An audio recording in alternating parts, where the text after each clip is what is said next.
Hey, everyone. It's a dose of Dr. Drew. You caught me with my simultaneous sip of coffee. In a CNN cup. In a CNN cup.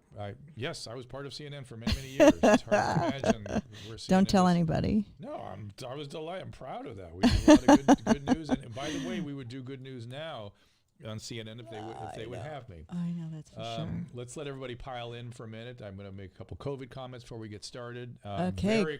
Christian De La Torre was first. Look at that. From and YouTube. then Tom Segari always opens with "Good morning, Julia." Still don't fully understand that, but oh God, a reference. Such an So I'm very excited today. After I give you a little COVID news, we're going to talk to Anthony Brown. I want to talk to him for a bit of a while. This man has lived the experience of going from the streets to now a director of nursing at a psychiatric facility. Somebody says I can't hear you, but I think it's their side. It says, "Can you turn down Drew's mic?" Turn it down. That's what. Oh, come on, you guys. We can never get it right, can we? But you're all sound audiophiles, so we'll try to get it right. Who knows? God, there's always a ghost in this machine. Yeah. So I want to give people a second to kind of pile on in. Well, tell us the COVID news that you wanted to give us. All right. So because we have to get right to our guests. Okay. The COVID news is there was a New England Journal of Medicine study. I think I mentioned to you guys yesterday that came out, so I had a chance to read it rather carefully, and it will be used as headlines as evidence that hydroxychloroquine does not work. Let me read you the conclusions of the study. It's comical. Here is the conclusion as printed in the New England Journal of Medicine. I'm looking at the study right now. Here it is. Although the point estimate of effect suggests no major difference between groups with respect to the primary outcome, meaning getting better, the trial cannot definitively rule out either a substantial benefit of the trial drug, hydroxychloroquine, or a substantial harm. So this study tells us exactly nothing. That's what they are admitting in that conclusion, everybody. So please note that is their own words. In addition, they go scroll through a number of other shortfalls of the study. They also say the use of hydroxychloroquine plus azithromycin was so widespread amongst patients hospitalized with COVID-19 in participating hospitals that they had trouble getting patients. So here's your study, everybody. And here's the biggest problem. They have 5 quality studies referenced in this article and this study. None of them include the active ingredient zinc. Mind you, the hypothesis is that hydroxychloroquine is a cofactor to get zinc into cells. If you don't provide the zinc, you're not using the active agent. So please, this is science, everybody. I'm glad we have the study. And I'm not critical of doing the study, or the study is well done. And they're obviously admitting their shortcomings in the study, and here's what it does show. And I'm grateful for the study. I'm grateful for the researchers, and I'm just not being critical. I'm being critical of is how people will use this study in the press. Here's what it tells us: chloroquine and azithromycin doesn't do too much in hospitalized patients. What we'd like to know is, does hydroxychloroquine, azithromycin, and zinc in non-hospitalized early flu syndrome initial viral outbreak patients, is that effective? That's the group we'd like to see. So let's look for those studies. I'm sure they will come. None of these studies, in their own words, this trial cannot definitively rule out either a substantial benefit or a substantial harm, meaning we can say nothing from our trial, which is good. Good for them. That's an honest statement. Susan? And we're going to talk to a doctor after the first guest? We will talk to a doctor, but first we're going to talk to Anthony Brown. Anthony Brown is a director of nursing at the Extended Care Hospital in Westminster. There is Anthony. That is his before and after pictures. His book is amazing. I recommend it most strongly, From Park Bench to Park Avenue. I read a big piece of it this morning and was thrilled. Anthony, welcome to the program. Where's Anthony? There you are. He was taking a simultaneous sip too. I think you guys are on the same path. Well, I'll take the simultaneous sip. That's all good. Yes. Hi, how are you? Good afternoon, Anthony. Thank you so much for being here. So let's go ahead and you tell your story, because I got a billion questions and a billion points to make, and I hope my enthusiasm for you, your story, your intention, and in the Brown Manor and all the stuff that has so excited about you and who you are and what you're doing. I'm hoping I don't step on your story. I'm too excited about it. He's good at it. So go ahead, and I apologize for any interruptions. What I would like to do, if you don't mind, is as you tell your story, I will interrupt for clarifications and things in case I feel like I really want people to hear the full the full impact. So go ahead. What happened to you? Okay, well, from the beginning to the end, I come from, and I explain a lot in my book, I come from a dysfunctional background, and I didn't know it was dysfunctional until I got educated. But that was going on, some early childhood trauma, AKA abuse, yada, yada, drinking, physical abuse. Went through that. Most traumatic event that occurred in my life, I think when I was 9, my sisters and I woke up one day, found my mom laying on the floor. She got shot in the head. Seeing that, she did live from that point, but my distrust in society had formulated. Fast forward, start drinking a lot. My mom drank, everybody in my environment drank. That was my pattern. At the age of 14, I couldn't take the consequences, or how would I put it? My mom's ability to discipline us was so extreme that I couldn't stick around. So I ran off at 14, joined a carnival, got to drink and do drugs freely. From the carnival, I came to California. And by the way, that was a really colorful little piece of your life history. Being a carny, I thought that was great. So it shows, but talk about creative, man. How'd you come up with that idea? Well, I just do what's in front of me. The carnival was just happened to be in town, and I was hanging out. They take on locals to assist us assembling the rides. I assembled the ride, and when they left, I left with them. And you started sleeping under the ride. Yes, sleeping underneath the ride, taking showers underneath the ride. That was my home. Wow.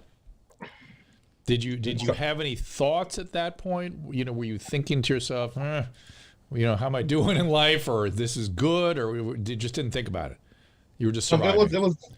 I was surviving. It was better than having to go home and deal with what was going on there.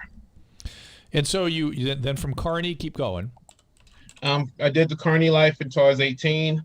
A friend of mine came from California, because I'm from Steubenville, Ohio. Wasn't there a little Navy stint there for a minute? Yes. One of my mother's methods of trying to change me was to put me in the Navy when I was 15 years old. But I didn't realize till later on, when I got my paperwork from the Navy's, I got an honorable discharge because they discovered I was 15. Wild. Oh my God. Not that according to your own report of your behavior, not that you were behaving honorably while you were there. You sounded like a handful. Much like the guy you're going to have to deal with when you end this stream. Not a bad idea, though, putting him in at 15. Listen, let's talk about that later. You keep telling your story, but the idea of military is a really interesting topic. But okay, hopefully we'll get back to that. Go ahead. Yeah, well, the Navy interfered with me drinking and using, so I wasn't having none of that. Right. So I got out the Navy at 18. My friend came from California, and he said, well, let's go to California. The town I'm from, the only thing I knew about California was what I seen on TV, like the Beverly Hillbillies. I thought everybody lived in mansions, everybody had palm trees, Right. everybody. And so that's what I was thinking. So I'm like, okay. So we drove out here, and we passed the Hollywood sign, and we passed the mansions, and but we kept on going. And I ended up in Linwood, California, which was nothing like the Beverly Hillbillies. No, Linwood's not like Beverly Hills. Who is we? Who I didn't read that part of the story. Who is we? Oh, my friend Jimmy. Okay, got it. And so you're using what? You're using alcohol, pot, what else? At that point, I was using anything I could get my hands on. Okay. It didn't matter. Uppers, downers, the drugs that was in California and Ohio was limited, but the ones in California was plentiful. So I expanded my experiments. I came out here, I started using PCP, started getting more involved in cocaine. And that's the first drug I found when I came out here. Was I hung out at a park, and I guess I look like an addict. Who knows? But addicts now as a professional working with addicts, they have an uncanny ability to sniff each other out. You know what I mean? Yes, uncanny. Absolutely. It's uncanny. So, but go ahead. So Yeah. you're living on the streets now, or has that happened yet? Yes, I've been living on the streets, even in Ohio. After the whole Navy thing, or because the carnival thing only lasted through the summertime. In the wintertime, I used to live in an abandoned house. Get wooden crates, make furniture, burn the crates in a fireplace. And so that same mentality came out here. I spent probably a couple of days living with my friend's brother. in a little small studio, but that didn't last. I ended up sleeping out on the streets again in abandoned houses, sleeping at the park. So I stayed homeless. I was able to. How did you find the homeless population out here compared to Ohio, or what was there a difference? Um, it's different in a sense because it seems like the homeless people here are more visible, but in Ohio we have 4 seasons. It snows, and so you don't see homeless camps out there. And I was really young starting on, so looking for homeless places, I was pretty much a loner. I just stayed, by myself. But even out here, I wasn't really much part of a village. I just stayed to myself mostly. As you encountered other homeless people, did you go downtown and go to the real hardcore districts, and were you buy drugs down there and things, or deal with the gangs or any of that stuff? No, I was high class homeless. I'm from Orange County. You're beach homeless. So did you think about going down there because there's a lot more action?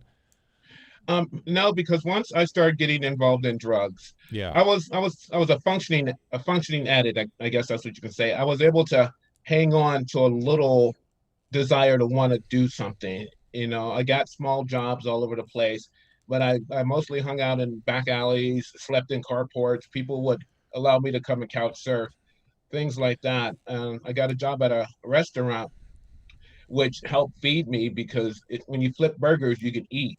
right. And I was involved in my little hustle, learning how to sell drugs because I quit school basically in the 8th grade because I figured back then the only thing I needed to know was 28 ounces made a gram. I mean, 28 grams make an ounce. Right, and how to do a decimal, dollars and cents.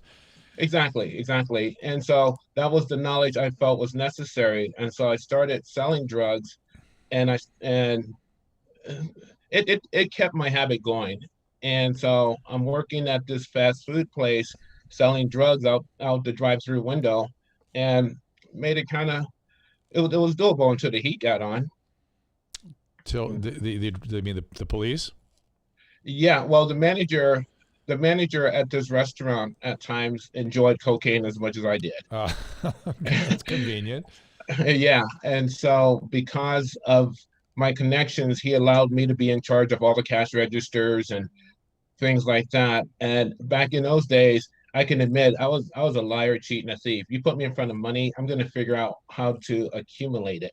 I don't see any difference between saying I'm a liar, cheat, and a thief, and I'm a drug addict. Those are symptoms of that condition. So, right. And so, going through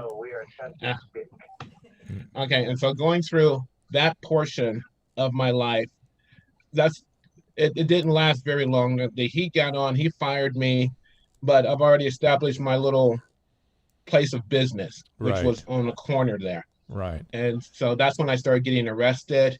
I'd go to the same corner, get arrested, go to jail, get out of jail, go to the same corner, get arrested, go to prison, think about what's going on, get out, go back to the same corner. And I did that for a while until I got smart and I decided to move my location 1 block south. And was that better business? I don't know. I got busted. It didn't last very long. But at that point in time, a police officer and I didn't know that, but that was his beat. And then that's when he asked me if I wanted some help. And let me ask something. Was he a recovering guy? I don't know. I really don't know. All I knew is it was a us or them mentality back then. There's cops and there's crooks. And I was a crook and he was a cop. And as far as you were concerned, but it seems like he was willing to break down that barrier a bit. Exactly. And when he asked me if I wanted help, I was at that point in my life where nothing mattered anymore. Somewhere in the middle of that, my mom actually passed away, and I just didn't care about nothing. And I didn't care. I really didn't care. And with the picture of you on the front page of the book, I'm going to hold it up again for people that may have just arrived on the stream.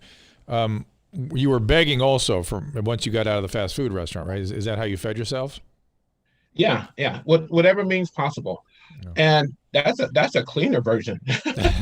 You're all cleaned up there. You got a hat on. Yeah, that's me being all cleaned up because I got in a situation or a position that no one wanted to be around me.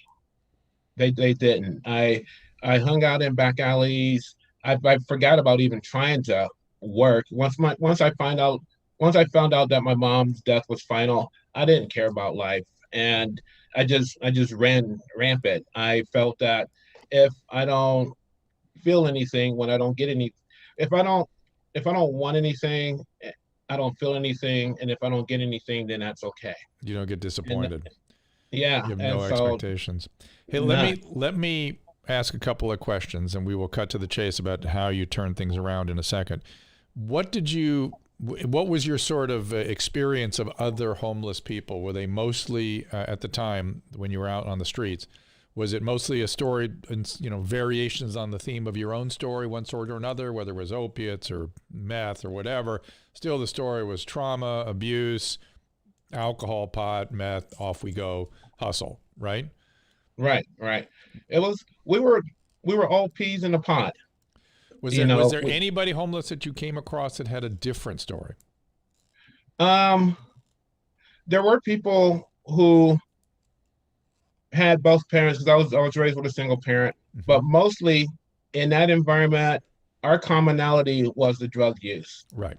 And now that and I'm going to skip ahead for a second and talk about your professional work as a director of nursing. And I told Anthony this before the mic heated up, that director of nursing is a extremely difficult job. I don't care what facility it's at. You're dealing with the state, the Department of Mental Health, the insurance carriers, the doctors, the administration, the nursing issues. And the liability is off the chain. It's crazy.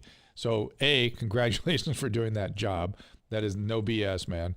But B, the question I have is, now that you've been treating homeless people a lot, have you shifted your sense of what the homeless population is made of? Yes, indeed. The homeless, there's multiple levels in the homeless population. It's not just drug addicts. There's trauma out there. There's veterans out there. There's mental illness out there. There's people, and this is the thing that kind of worried me about today's time. There's people that slowly evolve into a learned helplessness, that they will get stuck in a rut. And that's And sort of that. Isn't that really the trauma group? it is, but it's a gradual thing. Like for instance, everybody's going wonkers over the COVID thing. Okay, understandable. Yeah. Everybody is having all kinds of fears. People aren't going to work.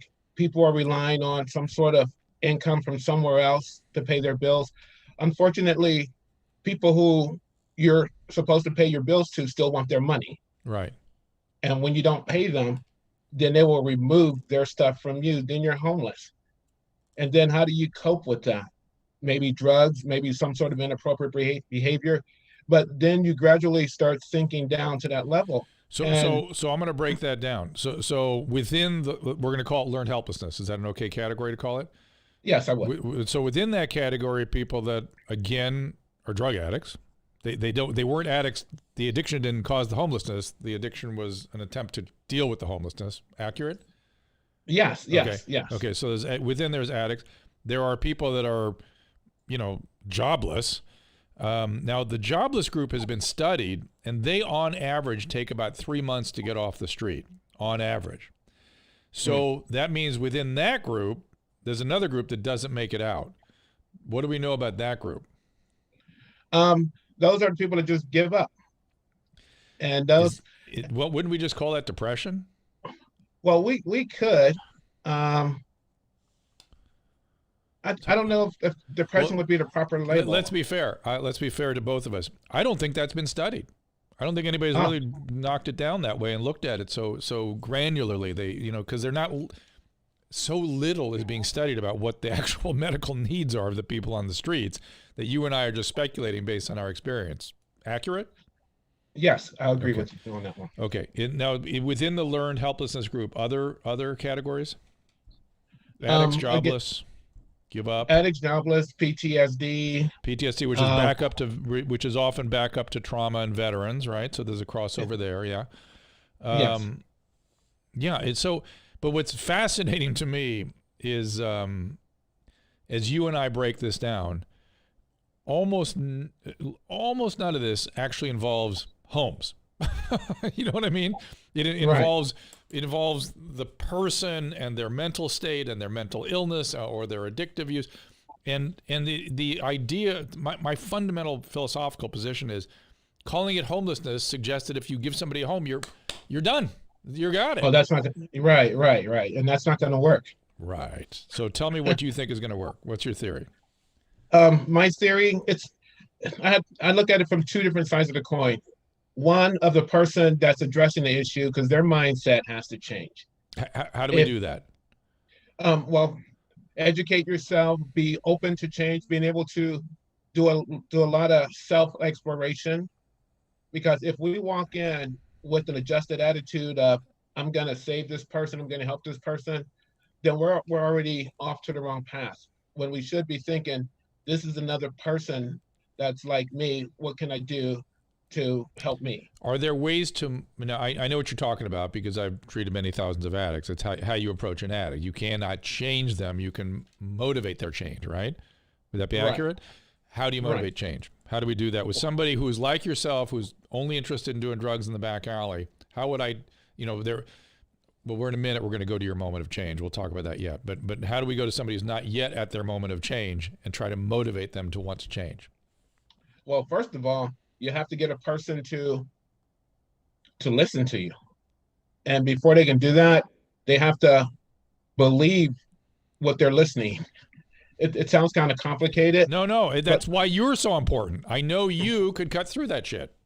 Yeah. And so once I believe in what you have to say, then I'm willing to sit down and listen. But I'm watching with a skeptical eye, because what's the gimmick?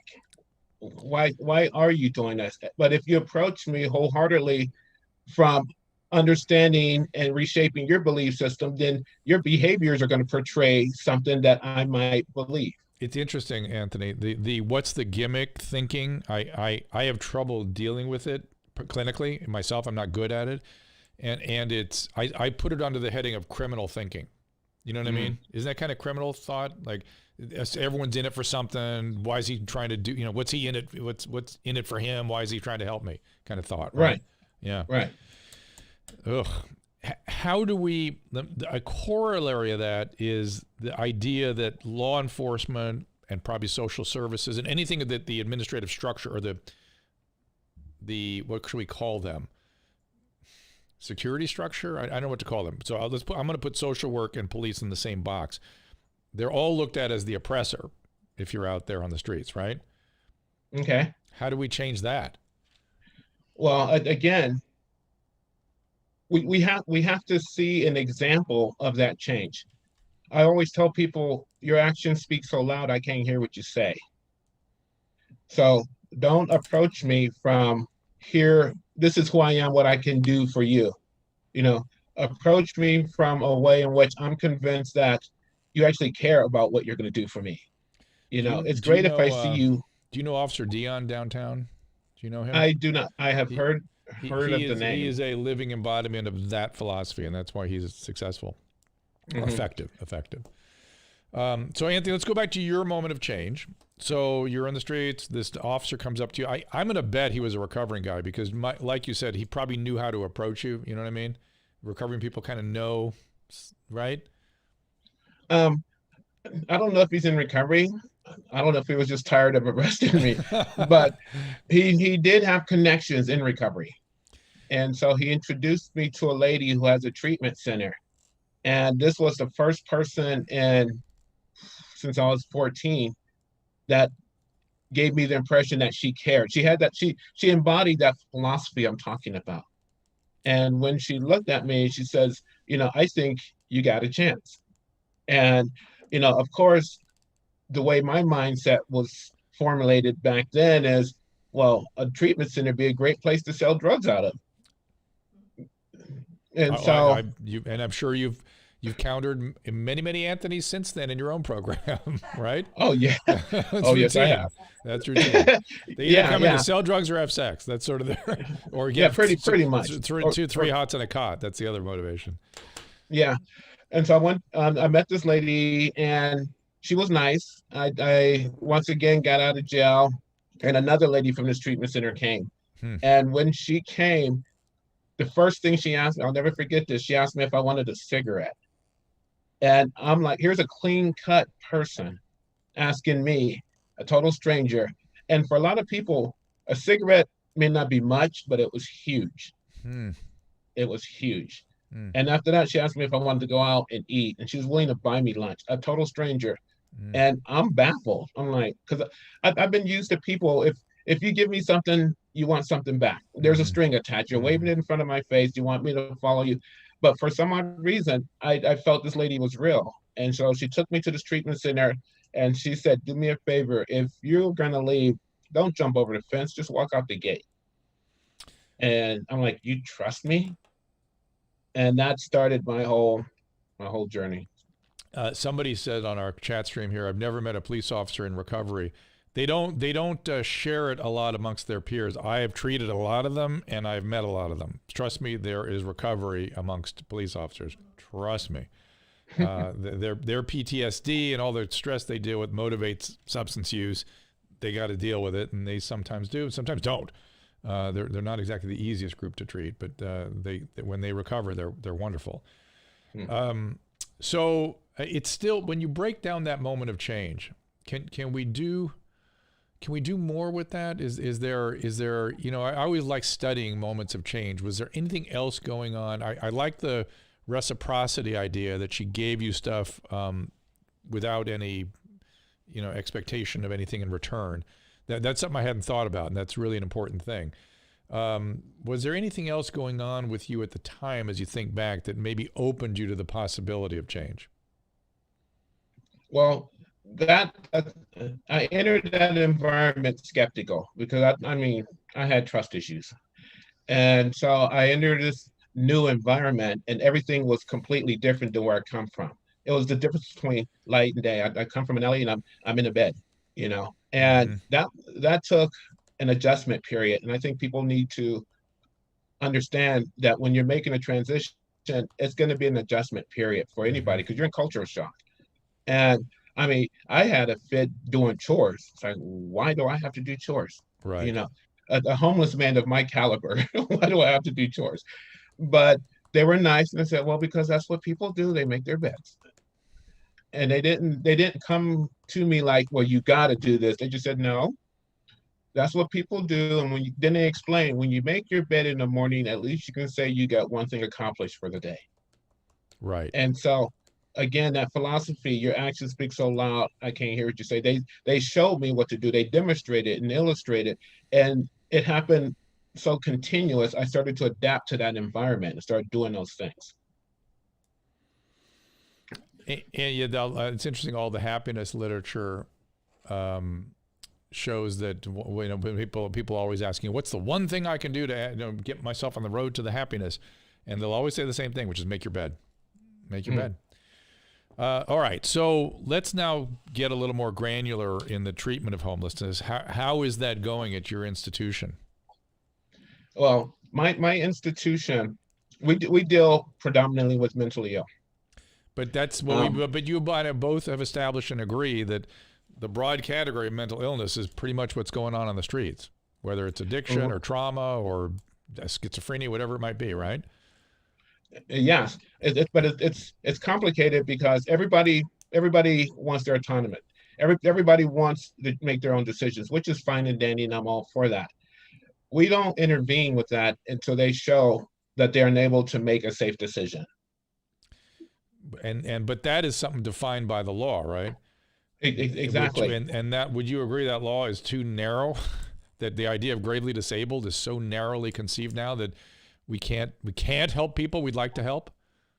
We can't, because again, like you say, it's the laws. We have patients' rights and things like that. That's why I feel Brown Manor, it's going to be totally different, because we I'm going by the philosophy, you just bring the body and the mind will follow. Tell us about Brown Manor. Tell us more. Brown Manor is a mansion, about an abandoned mansion, because I felt deep within my belief that this is what I need to do for other people. And so with this mansion, I'm going to allow people to come and live in a nice, positive environment where there's no stress or pressure and things like that. And within that environment, you'll be able to adjust to the change needed to change your thinking. Mm-hmm. And when you change your thinking, you change your belief, you change your actions. Mm-hmm. And I don't want it to be operated under the traditional theories that we have right now. Because I do work in a psychiatric hospital. I do know the rules and regulations. I do know people have the right to be autonomous. And I do believe that people will make the best choices out of the choices that they have. But we need to figure out a way to create better choices or different choices or more choices that's going to be beneficial to the individual. And so in Brown Manor, that's where it's all going to be. It's not like you're forced to have treatment or therapy, but everything about that house, whether you go sit in the living room, the dining room, all we're going to talk about, how can you change the way you feel and how will it benefit you and how do you demonstrate it and get reinforced by that demonstration.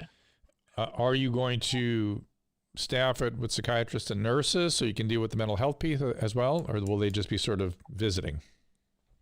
They will. We're gonna probably resource out, because once you start creating an image that you have nurses and psychiatrists in there, then people are going to start thinking that they're really sick, and that's going to change the whole milieu. You're going to have all of these regulations and things like that.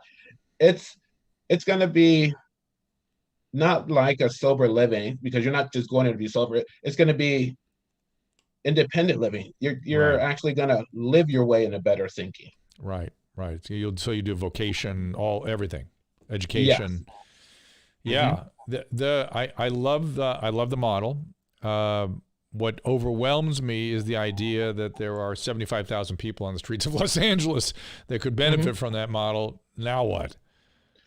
I have to smile sometimes, because we had an opportunity to do this.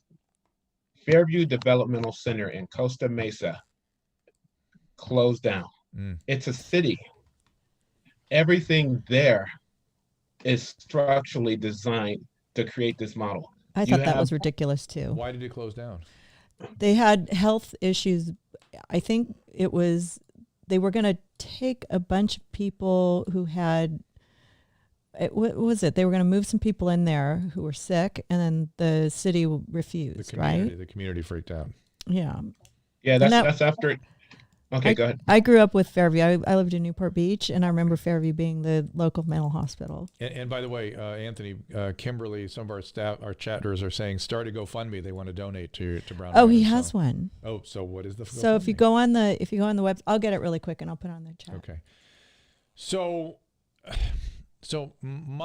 you read that article that interview I did about solving homelessness. I feel like, at least in California, we can't even begin to address this until we change the laws. So we can do what you're talking about, is motivate people into care. Now you can't do anything unless they show up wanting to kill themselves or somebody else, or with their leg falling off from infection that they can't manage on their own.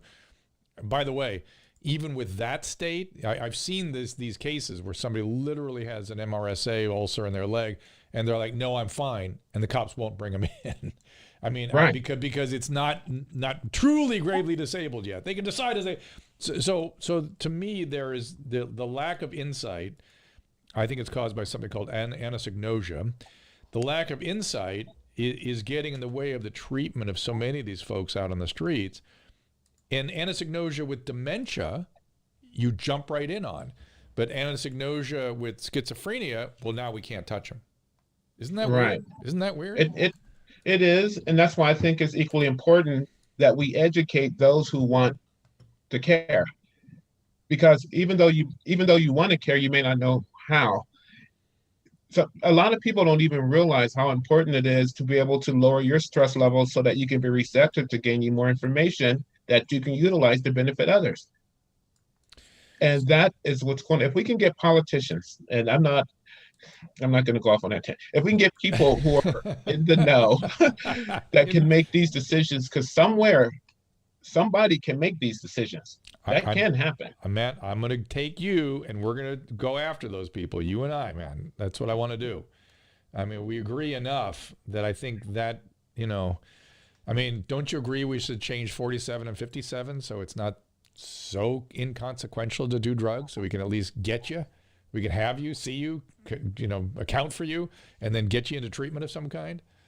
Yeah, we should look at the fact that we want to do something versus we have to do something. Mm-hmm. And that's where education, I think, is important. Well, you keep saying education. So how would you build education? You have a encampment on the street. How are you going to educate those folks? And by the way, they're strung out on meth, opiates, and psychotic. Now what? Well, you always have groups of people who are willing to go, for lack of a better word, in the trenches. Yeah. Educate them. Go down there. I'm currently working on a book called The Handbook for the Homeless. I love it. Take one of those down there. Create a group. Be willing to go that extra mile to help somebody else get that one step. All right. And so, because I'm from that environment. Yeah. I am. And yeah. I think if somebody would sit down with me instead of saying, hey, you smell bad, or let me help you get a shower, or here's a cookie, how about sitting there going, I understand that you're a human being and I want to make you a smarter person so that you can get some different choices, but not just every other Saturday. But we have LASA and programs like that. How come they're not succeeding? I mean, they are a little bit. We're getting people into hotels and stuff now, and I'm deeply in favor of that. And the hotels are essentially being converted to residential psychiatric facilities. Fine. But they don't seem to be having large-scale impact. Why do you think not? Well, we have a lot of places that, even though we can put you in housing, we can't get you to go to treatment. Right.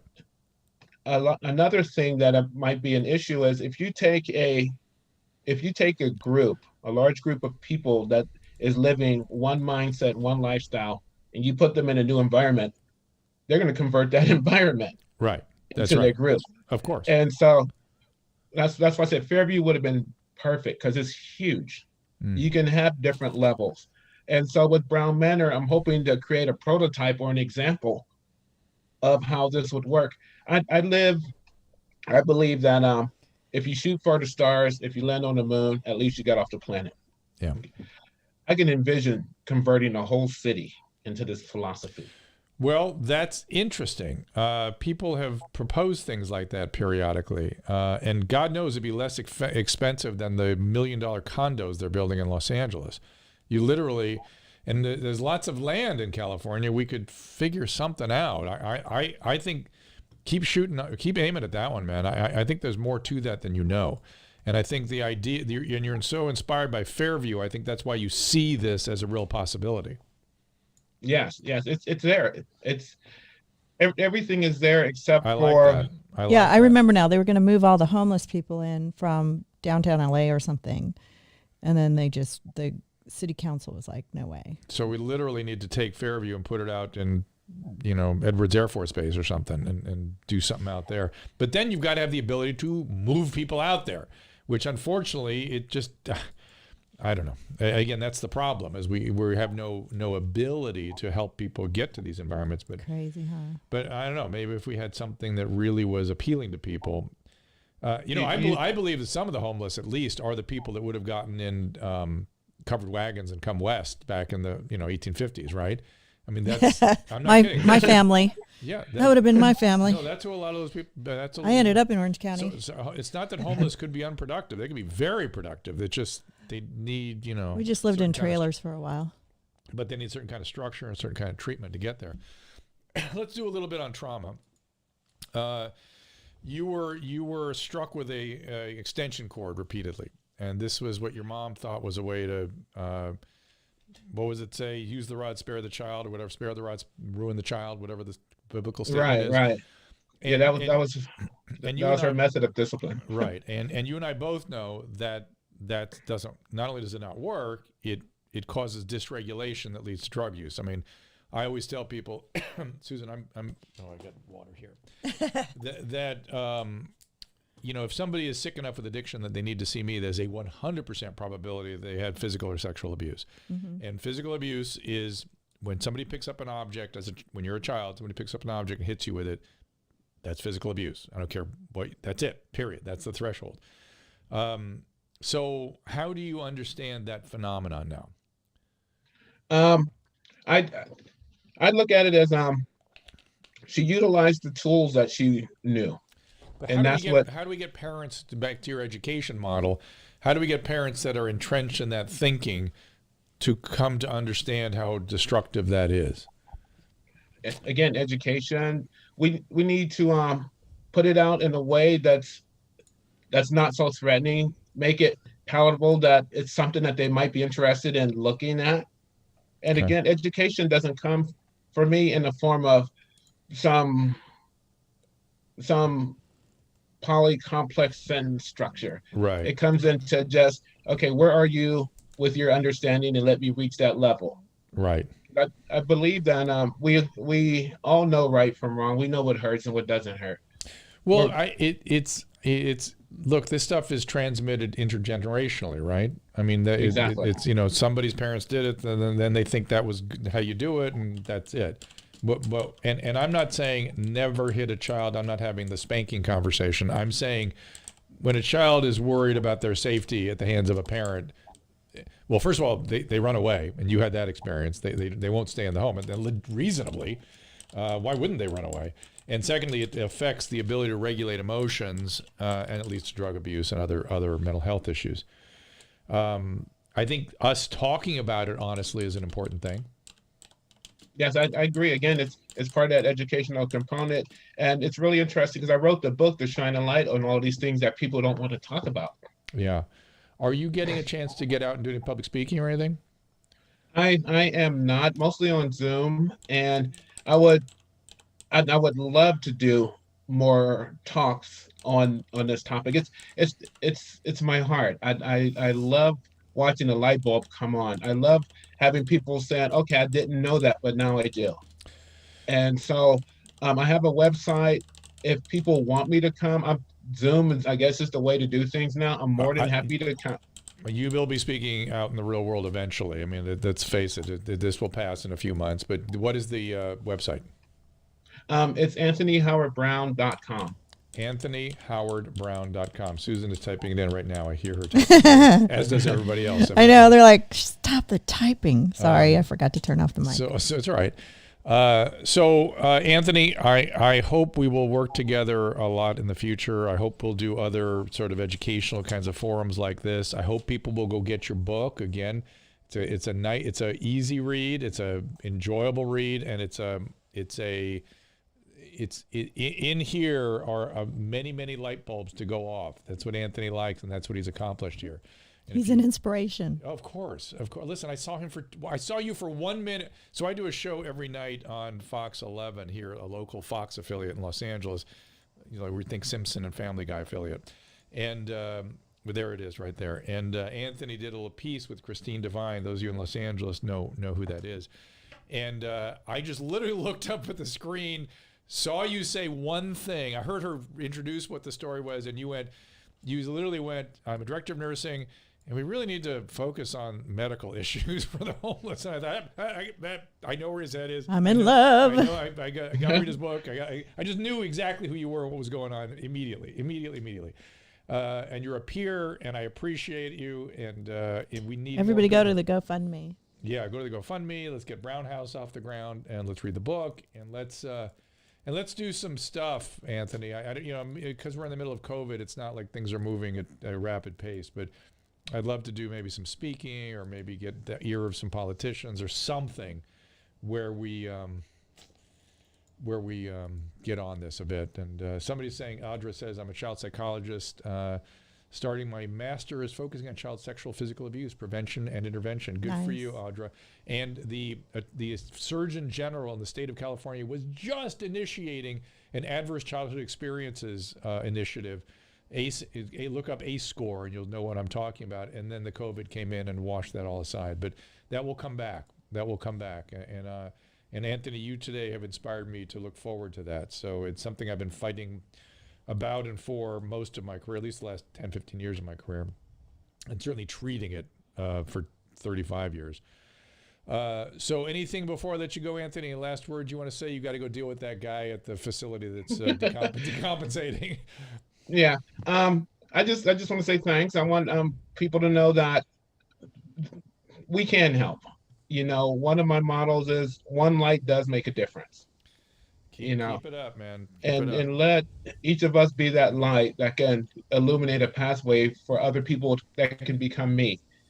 And I find it fascinating, but I am that same person that's on that book, you know, and look what I'm able to do because somebody said, okay, let me hear what you have to say. Let me help you make different choices and let me support where you are. And I'm grateful that I get this opportunity to come and share this with you today, Dr. Drew. I really do appreciate you helping me. Let me even put a finer point on that. I think it's my privilege. It's a privilege, but a finer point, which is moments of change. People have to get to these moments of change. You got to get them there. Then it's an interpersonal experience that gets people to a moment of change. And in Anthony's case, just think about it. Just construct what happened to him. Somebody offered him a cigarette. And that moment changed his life. So who knows what if we have armies of people out there collectively, metaphorically offering cigarettes, what we might be able to accomplish, right? That is correct. All right, my friend. I will let you go, and no doubt we'll be kind of back and forth on stuff in the future, and go take care of your business. Okay, thank you very much. God bless you. All right, Anthony, take care. All right, thank you, Susan.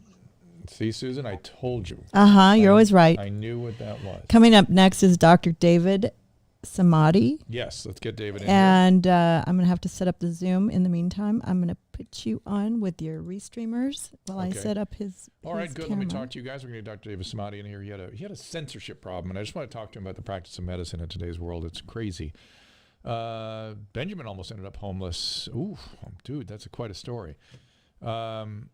Yeah, the acorn, you don't have to be smoking yourself to offer somebody else a cigarette. He says, I had to quit smoking, or I need to quit smoking.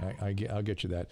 Nicorette gum is better, Narcissus, for sure. I agree with that. I'm not saying we should engage him in the practice of nicotine addiction. I'm saying metaphorically that was a powerful moment for him. Don't take it quite so literally. So, all right, let me scrolling back up. Dr. Samadi is on the thread with us here on the chat. Oh, yes? Yes, so he'll be here with us. He's probably saying, how come I can't see you? Yeah, he is on here. The brain takes over the drug, not the other way around. Kelly Gallagher, I'm not quite sure what you're referring to there, but thank you for your comments. Don't judge the disease, Kelly. You're correct on that. Don't judge the person. You can judge the disease, not the person. The disease makes them do horrible stuff. That's part of the disease. Is OCD and addiction related anyway? OCD, anxiety, and addiction have overlapping genetics and qualities, but they are also separate.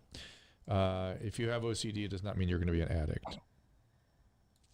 Ohio is trying to block physicians from prescribing hydroxychloroquine. Yeah, Amanda, that's what Dr. Samadi and I are going to talk about, which is the idea that journalists or politicians are involved in the practice of medicine, which is just astonishing to me. Let's see if it is to him as well. I got to get this guy's name on here. You don't have to. You can just put him on up. All right. Well, I'll find it. Okay. Dr. Samadi, welcome to the program. Thank you for joining us. Thank you.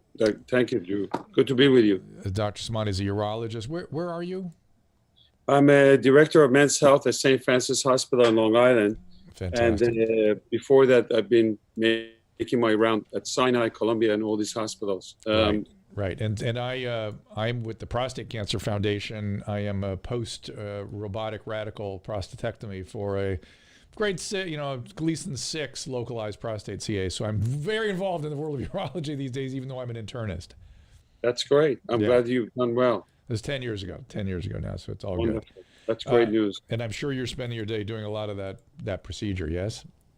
Yeah, I started doing this. I was one of the very few people in the country that started this about 20 years ago. I started at robotic prostatectomy. Oh my God! So you're one of the original guys. I did not know that. Yes, I started in 2000. one.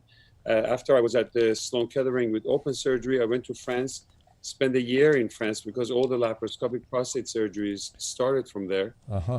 And we did the first 11 robotic surgeries out of France in Côte, and then came back here and started the entire program at Columbia Presbyterian.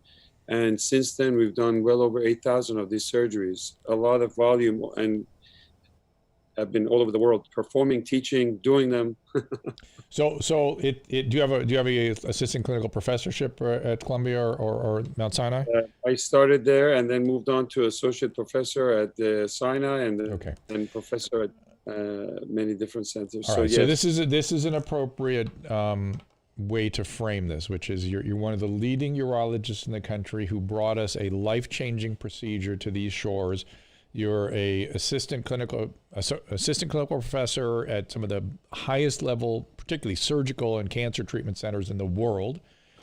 And when you were, before we talk about what happened to you, when you were a resident and doing all that training, and even say when you went to France to learn robotic prostatectomies, did you ever imagine that a mob or a politician or a journalist would have anything to do with the practice of medicine? Well, it's a very difficult situation today. I never imagined, you're right, I never thought that something like this will happen, where the major tech companies, starting from Google, I think Google is an absolute disaster. They manipulate, they change algorithm.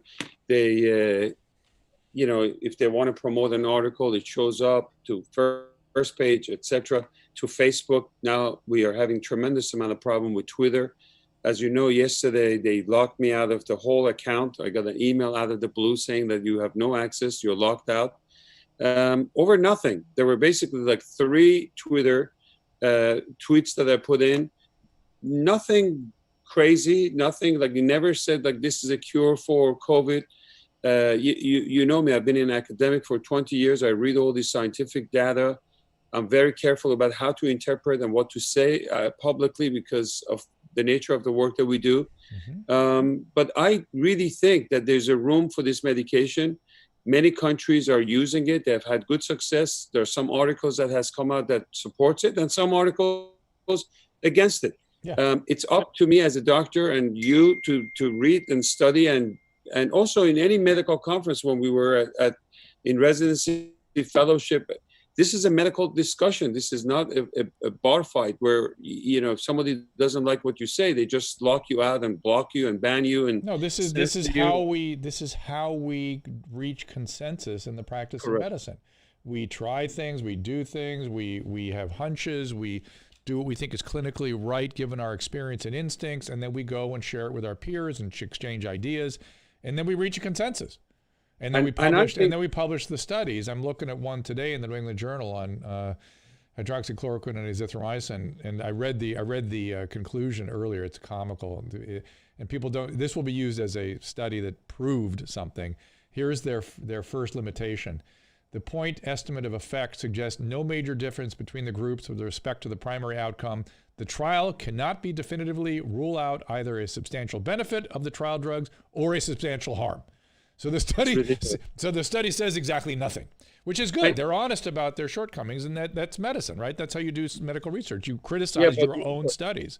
But it's a big problem because you're talking about New England Journal of Medicine. Yeah. You're talking about Lancet. These are kind of journals that historically they had great reputation. You got a paper in New England Journal of Medicine or Lancet, that's a big deal. It was peer reviewed. And let me say, and this study is good. It's a good study. It's a well-done study.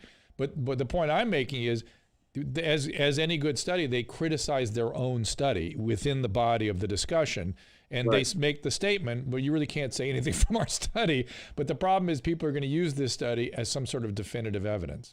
And that's the problem, because you have a lot of mainstream media, a lot of these anchors on both sides. I mean, I've seen people on Fox News without mentioning their names. They look in the camera, they put the finger right straight into that camera, and they said, if you take this medication, that's going to kill you. And you know who I'm talking about. Since when did journalists, a medicine that they learned how to pronounce 6 weeks ago, correct? Forget use. I've been using it for years. in ankylosing spondylitis and lupus and rheumatoid arthritis. We used to use a lot of it back in the 80s and 90s. And I've never seen a single side effect from it in spite of years of prescribing. I mean, years, decades of prescribing. And I can't say that of aspirin. I've seen GI bleeds from aspirin. I've seen renal failure from aspirin. I've seen aspirin toxicity. I've seen all kinds of horrible things from aspirin.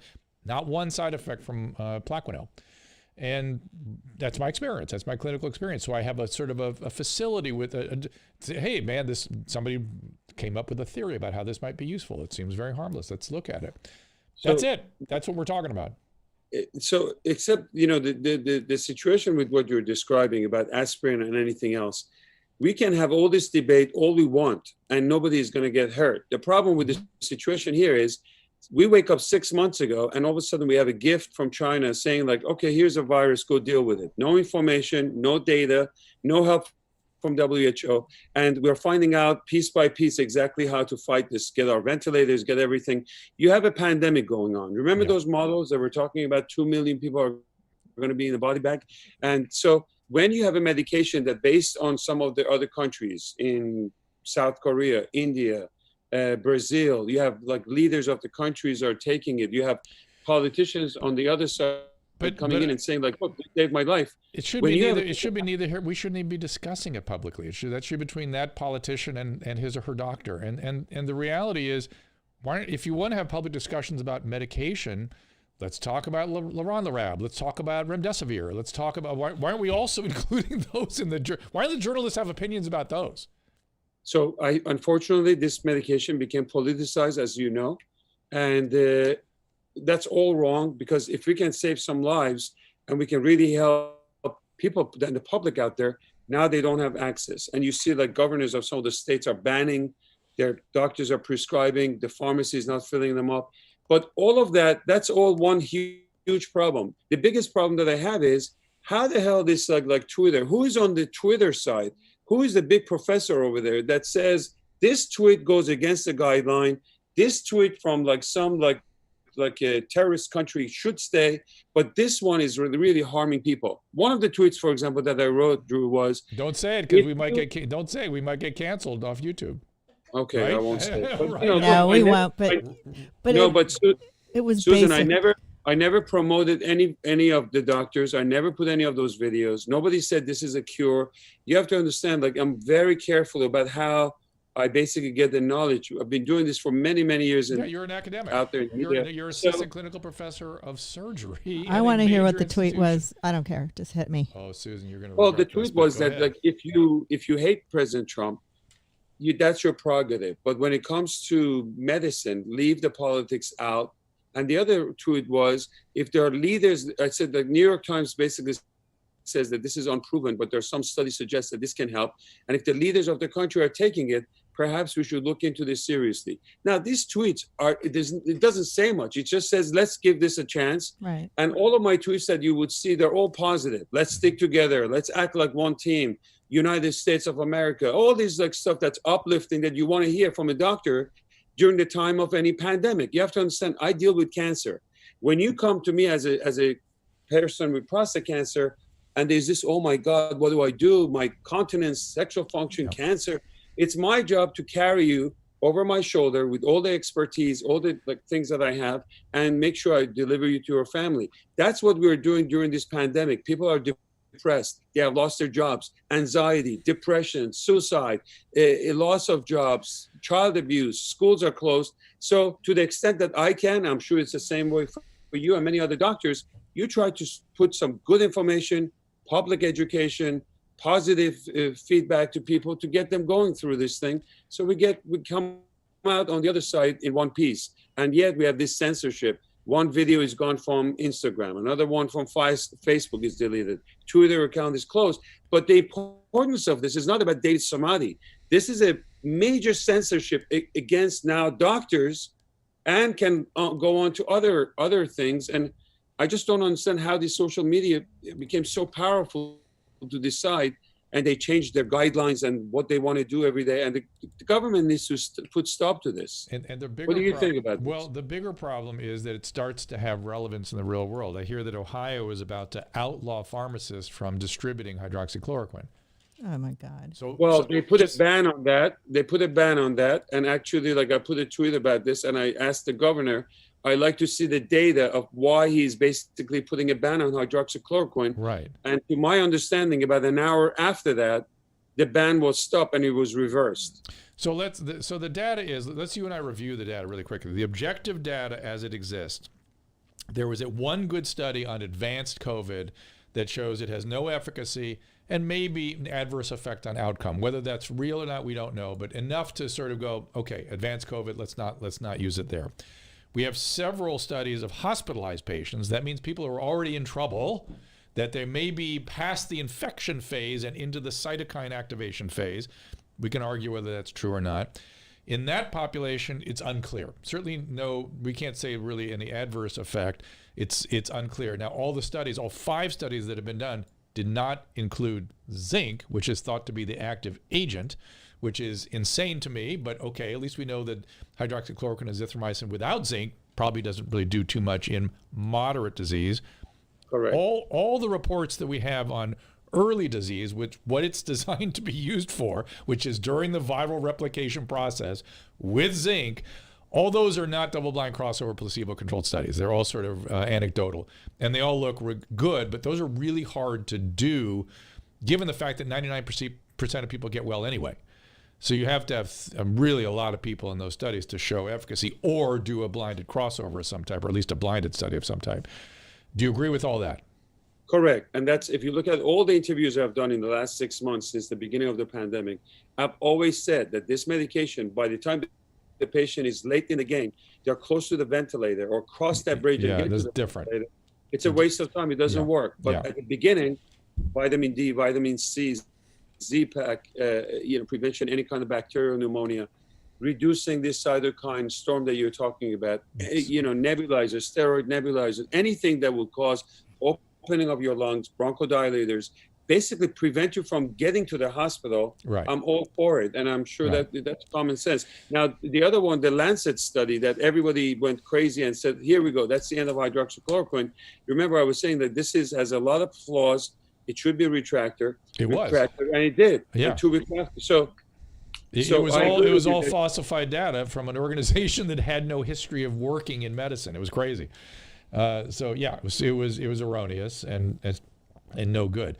And there's another question, maybe even a more important question that needs to be answered about the right treatment in the right order for the right case. And no one's discussing it in the press, which is corticosteroids. Which corticosteroid, how much, how long, for which population, and which dose, and what timing. Because dexamethasone has been shown to be useful late in the disease, that tells us something that we need to start dialing in steroid use at other stages of treatment as well. Correct. I agree with that. But no conversation about that. That's something that to you and me, if this hadn't been created, this weird public, whatever it is around it, we would have been politicized. I blame, it's the press that's doing this. It's crazy. But we would be discussing the steroid issue alongside of the hydroxychloroquine, alongside of the zinc, and there would be no valence amongst these things. They would be just to be discussed as the kinds of approaches we have to consider for treatment. Correct. That would be it. That would be it. All right. So a lot of medical doctors like yourself that have been giving this medication for years. I mean, I got so many emails and texts about people who've been taking this. And it's like, I even put out how many people really had massive heart attack or cardiac arrhythmia from this medication? Please come forward. Zero. Now, but to be fair, the question was, could it, in the setting of COVID, could it have an adverse effect? And that's a legitimate and different question. And I think we answered that, which is in advanced COVID, where there might be myocarditis and other stressors on the heart, we're not going to use it. We're not going to use it. Not only does it not work, it doesn't make any sense even to use it. But early on, there's still some questions about it. There are. So what do we do? I mean, here, when I think to myself as a resident, and if I had seen myself sitting here now, talking to you about this, I would not have been able to understand what was happening. How did medicine become something that journalists would be suddenly having an opinion on the use of a medication that they just learned how to pronounce? Journalists would be talking for non-pharmacological interventions such as shutdowns. They'd be mandating medical public health interventions, and anybody would listen to them. That to me it's a zone, it's the upside down. It's a dangerous zone that we're entering, and I hope that people will listen to this interview, and I hope the message gets out there to politicians. They interviewed like major tech companies yesterday, Google, Facebook, Amazon, and the questions were just touching the surface. Nobody dug in to really like get to the bottom of this. And I think that the message to politicians is that you cannot ban and start from doctors and go to businessmen and go to attorneys and others and start like shutting down people. The freedom of choice and the discussion should be between the doctor and the patient, and the government needs to stay out of this. And the press. When you come to me for robotic surgery, correct. And when you come to me, I say, look, this is what I do. These are your risks. This is a benefit. These are the possible complications. This is a benefit. And you ask all of your questions. Same exact thing goes on, whether it's robotic prostate surgery, whether it's taking this medication or anything else. And if you're not happy with what I'm telling you, guess what? You're going to get a second opinion. Right. You go to somebody else. That's right. Should I take this or not? So the fact that is that they're ganging up on the pharmacists, they're ganging up on, I mean, these governors and these mayors are basically, they're running and acting like a king. When they start shutting my account down, they're going to come after you, and the freedom of speech is gone, and we're just not going to have this. So I think we need to stick together. We need to send a very strong message to politicians out there that this is unacceptable, especially at the time of pandemic. If you cannot control yourself at this point, then it really doesn't matter, because this is a critical time that people need to hear the voice of doctors. Now, we are not saying that this is a cure. We're not promoting any products. We're not promoting any articles. No. In my whole entire career, I've never taken anything from these pharmaceuticals or been involved in any of this. All I'm saying is that if this medication is going to save one life, then you and I are for it, and we want to make sure we get the right scientific data out there. That's right. And that's what it's about. And don't censor the doctors for no reason because of politics. Yeah. Because one life is too many. Well, so we have to save it. Well, it's also no adverse effect too, because again, we have, this medicine's been around since the 1940s. I've been using it since early in the 1980s. Andrew, something on leronlimab coming out. This is a CCR5 inhibitor that's looking good for the cytokine storm. So that's interesting. Some new data coming out on the more inflammatory component of the disease, which is prior to the viral replication piece, which is what we're talking about this now. I don't have any quarrel with what Dr. Fauci has been saying, which is he's very careful with what he says. He picks his language very carefully. And he's a scientist, and he talks like a scientist. And he says, look, thus far, there is no good clinical studies that could substantiate it. What he should have said one way or the other, but he said substantiate the benefit. That's true, right? Yeah, I think he's a politician. Listen, I have a lot of respect for him as a doctor. It's not personal. I have nothing against personal like Fauci. From one colleague to another colleague, he's older than me, so there's nothing, But at the same time, if there's something that you do that as a friend, as a colleague of yours, I can criticize you and say, sure. Look, for example, in February or March, when you said no need for mask, and the reporter kept asking him, are you sure about not wearing a mask? He said, the surgical mask is not going to help. Mm-hmm. Later on, he comes and he says, well, I said that because we wanted to save our medical doctors. Yeah. Then he goes like, you can get it from... And to be fair to him, there was not good evidence that it was efficacious at that point. Remember, if you think back to then, we were making a lot of hand transmission, right? The news about the human to human was already there. We knew that like a month after and that's why they closed they put the travel ban. We already know that this is much more contagious, but he's right. I think the big ticket was that we just didn't have enough PPEs. We didn't have enough ventilators. Right. We didn't have enough gowns. And he was afraid that people are going to go and buy every mask. And you know how they are. They all the look at the toilet papers. Right. But if he would have said, look, guys, put a scarf, make some, Americans are so creative. Make some mask out of your jeans, whatever it is, they would have done it. Yeah. And so this reverse back and forth, following WHO to the extent that, we stopped using our own brain. You get this from the surface, you don't get it from the surface. Children are at risk, children are not at risk. And these mixed messages to a lot of people, they started losing some trust. Well, and as I know, having dealt with public health messaging my whole career, you get one shot at it. You get one at bat. That's right. And if you exaggerate, you're inconsistent, you're hypocritical, that's it. They stop listening to you. So, I mean, I think that the faith of a whole country of 300 million people should be in the hands of a team, maybe like more people. Certainly you want to have a captain, but I have respect for him. But I think like there could have been a lot of things that we could have done better. Look, the models were all wrong. Thank God they were wrong. Remember, like 2 million dead bodies are going to be coming to America. I'm Yes. glad that all those models turned out to be wrong. Yes, So that on a was personal level, the you know, there's nothing College to of London, criticize. the College Correct. of London articles that were ridiculous from the beginning, just insane. They were ridiculous. But yes, go ahead. You were saying. And the fact that, you know, all these lockdowns, you know, I said in one of the tweeters, I said, I don't personally think that the lockdown is going to cure this virus. Mm-hmm. I think that there are many other countries that have kept their country open. They have done it like safely and responsibly. Mm-hmm. And, you know, when on one side you have 40 million deaths and you have a lot of lack of screening, cancer is going to come up with much more aggressive ones, Yep. suicide, anxiety, child abuse, Yep. and on and on and on. The risk of this now outweighs the benefit of the lockdown. He needs to come out and just like do it as it is. When it comes to opening the children, I don't understand why he's not committing to saying like it's safe to open up our schools while we take care of our teachers and continue with whatever these are the guidelines. What's the point of not committing to it?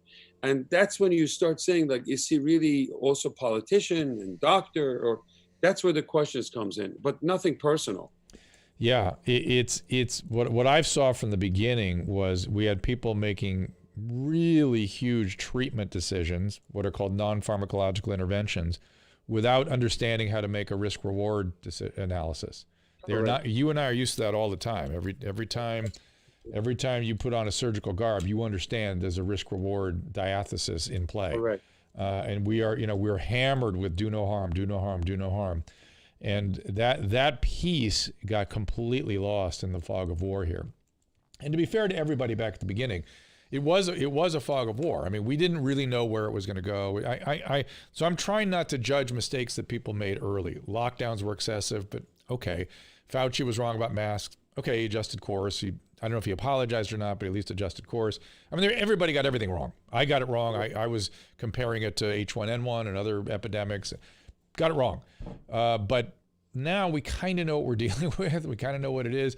And we kind of let the medical system do what we do with these things, and we're very good at it. I also knew during the fog of war, I kept saying, the medical system here in the United States it's not like everywhere else.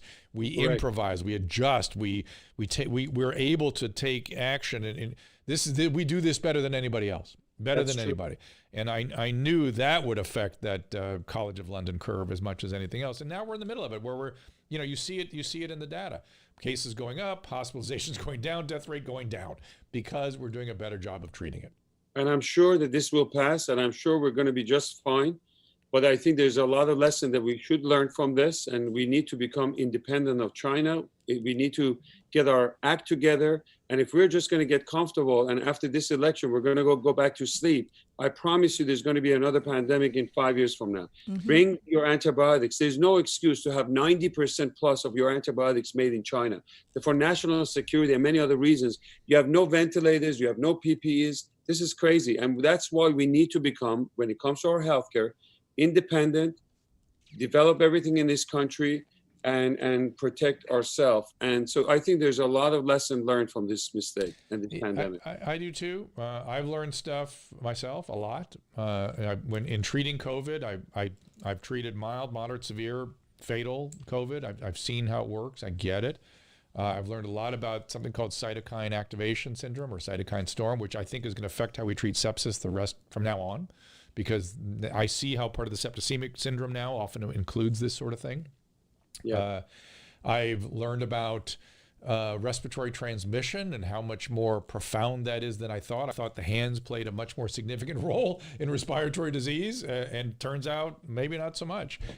But there's a lot more, and that maybe we'll be using masks in the future, for everything in flu seasons. I hope not. I hope this new norm is not going to be like a mask on our face forever. And certainly hand hygiene, I'm okay with it.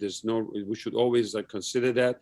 But I hope that we can go back to our normal way of life, shaking hands and hugging and just normal.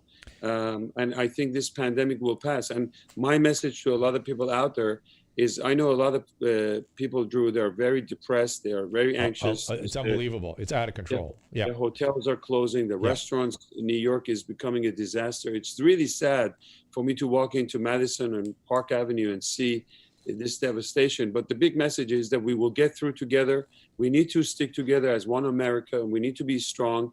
And there is going to be good news at the end of this.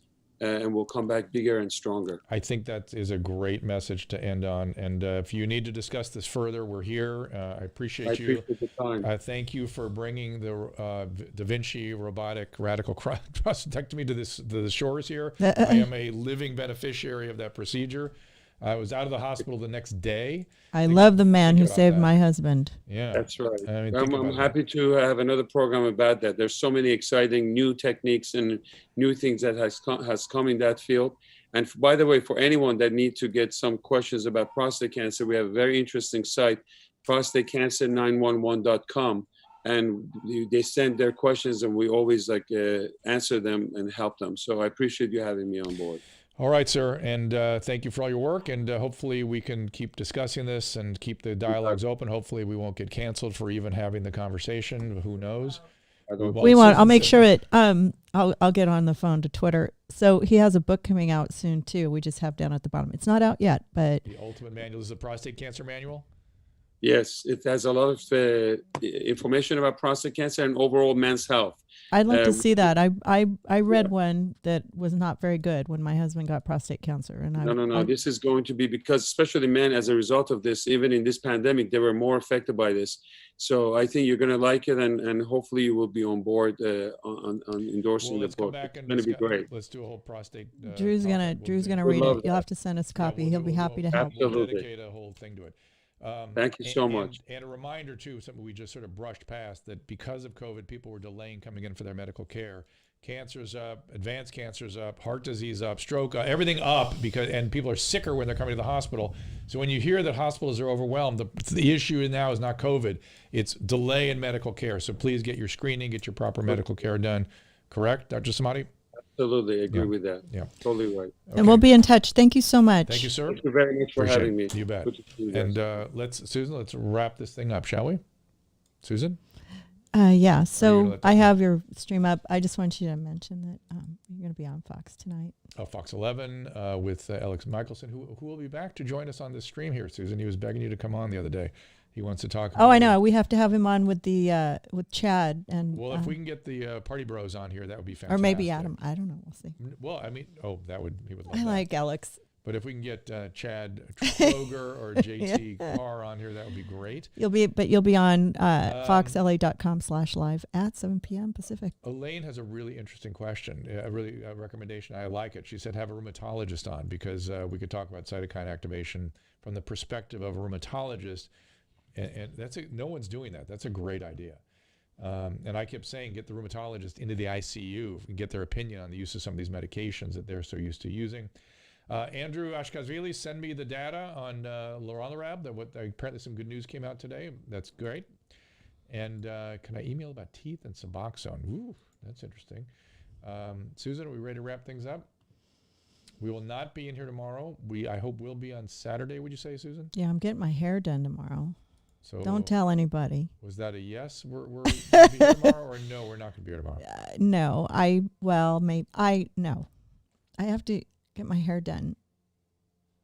Okay. And so maybe on Saturday we'll do something? Yeah, we'll do it. I'll take the camera with us. We'll be down south in the other.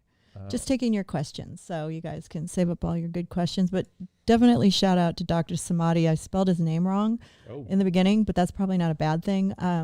It's Samadi, and because we're kind of sneaking him in the back door here, and we want everybody to go out and promote the doctors that are going to save your lives if you're in a predicament. Also, GSR asked about the Russian vaccine. I saw the stories. I don't know what to make of it. I need to see the data. I need to see the technology. It scares me immediately. It's something that comes out of the blue without published data. That's concerning. So Caleb's downstairs. He's going to help you set up for your thing, and so we probably should get going. All right, great. But we'll see you guys Saturday. So Thank you to Anthony and Dr. Samadi. A good show, and we'll see you on Saturday. Hopefully. And don't forget to watch Fox WLA.com/live at 7 p.m. Pacific, 10 p.m. Eastern. Fair enough. See you then. Thanks. Real talk. Headlines have become it's sickening. They become poisonous. Dissecting headlines. Defying state orders. Sheriff Bianco not enforcing what the governor is saying. Dialed in with decision makers. Clarify what you actually meant. Get the answers you need. At the beginning of this, we were told don't wear a mask. Is this really helping? Expect a different kind of newscast. Fox 11 News Special Report. Weeknights at 7.